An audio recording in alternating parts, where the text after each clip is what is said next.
بسم الله الرحمن الرحيم، والصلاة والسلام على أشرف المرسلين سيدنا محمد صلى الله عليه وسلم النبي الأمين وعلى آله وصحبه أجمعين. للي عنده تاريخ عائلي في الأقارب الدرجة الأولى، والدتها أو للست اللي عندها والدتها أو إخواتها البنات أو ستها من الأب أو من أم أو خالاتها وعمتها عندهم سكر أو ضغط أو جالهم أورام سواء حميدة أو خبيثة في الثدي أو في الرحم، دول ما يفضلش تستخدم لهم الهرمونات التقيلة.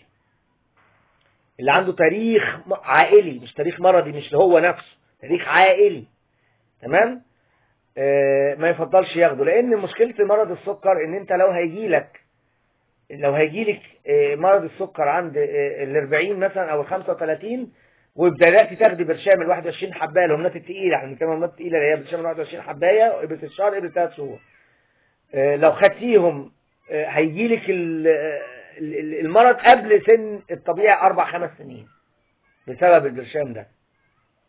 هو كده كده هيجي، بس بيزود بيخليه يجي في سن اصغر، تمام.